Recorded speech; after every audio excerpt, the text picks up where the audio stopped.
Hi, I'm Joe Gerdes, and this is Coffee in the Capitol.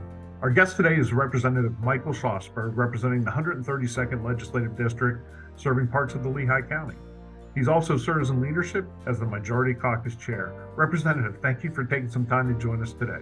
I thought I'd open up with, talking about, you come from local government, you were a city councilman, and just wanted to see, get your feel for the important partnership that the state has, with local governments, with townships. I am beyond grateful for being able to have gotten started in local government, because that start really gives you a feel for the nitty gritty in a way that even in this position, I definitely don't have. Because when you're in local government, the problems that you have to manage are much less abstract and much more immediate.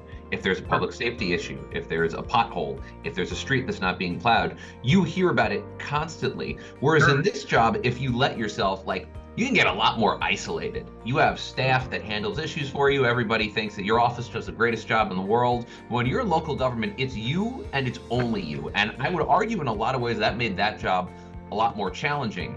Our job is to make sure that local government has the resources they need to actually execute their very vital programs, as well as engage in economic development initiatives to make sure that townships grow. You're an area representative. The Lehigh Valley is one of the really fastest growing areas of the state. Yep. How do you see that role and that partnership work out with local governments, and how we kind of manage that?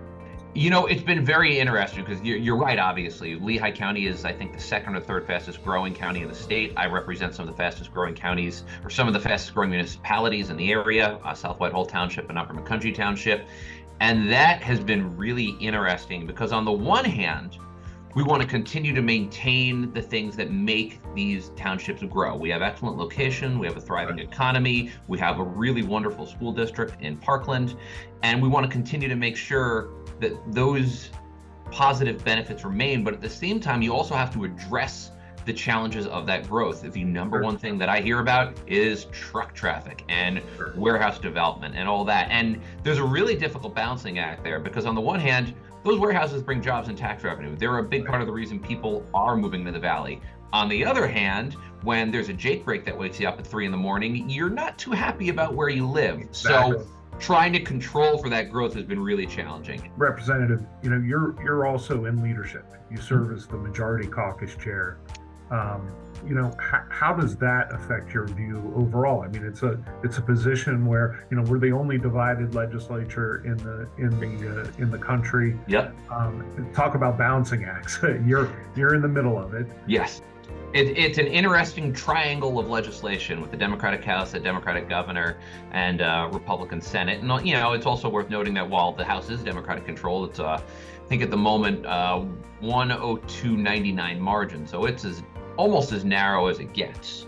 So that means that you have to move forward in a way that builds consensus. I think the first year was a interesting learning experience for everybody. In both chambers, you had a new presiding officer and a new majority leader, as well as a new governor. So I think that first year, and I hope that first year was largely about working out the kinks of the system that allows us to move forward. I will say I noticed that we're now passing more Senate bills than we were last year. They're certainly passing more House bills. I do think that we're in a better position this year than we were last year, and that means for more predictable governing for everybody in the state, including certainly our townships.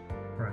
Representative, you introduced House Bill 782, which would work on the developments of regional significance. And last spring, PSATS testified on that bill. And where's that bill now? What do you think you see for that? And is there anything we can do to help get that bill?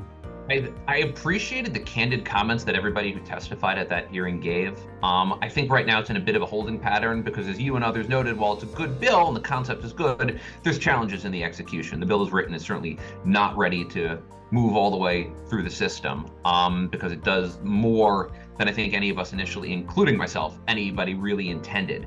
So we've got to try to figure out, again, right balancing act to make sure that townships have the tools, but that we're not creating too many burdens on development, especially at this moment when there's a real housing crunch in Pennsylvania, and where townships are often very well suited to build the housing and hopefully to build affordable housing so that we can continue to let people move into the Commonwealth. It's a problem that it's necessary that we address.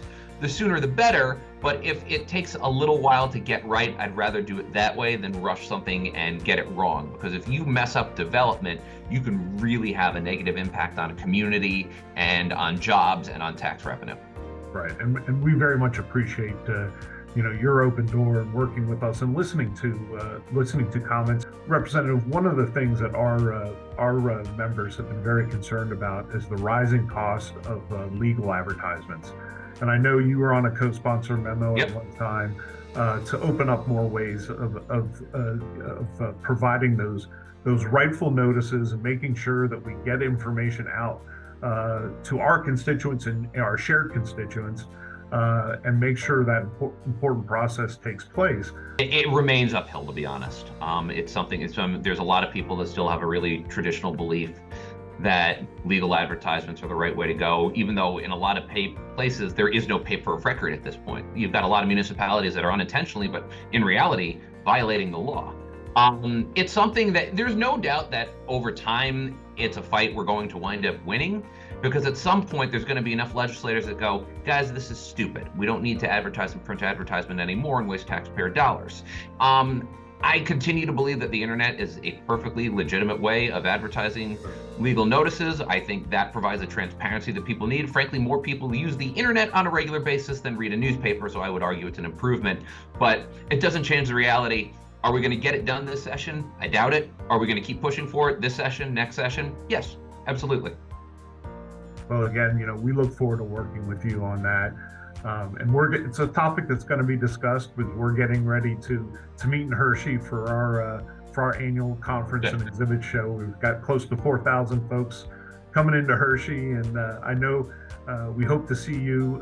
If your schedule permits, as I said in leadership, run around like a pinball when you're in session. Understand completely. If you make it, we look forward to seeing you there. Representative, we appreciate it. Thank you again for taking time to talk to PSATS membership, and we look forward to working with you in the future. My pleasure, Joe. Enjoy your day. Well, that's all the time we have today for Coffee in the Capitol. Representative, thank you for taking the time to join us. We'll see you back here next week for the next episode of TVN. And remember, if you like what you're seeing, to subscribe to the PSATS YouTube channel, hit the like bell for notifications, follow our social media pages, and head over to the TVN page at psats.org. And as always, thanks for tuning in.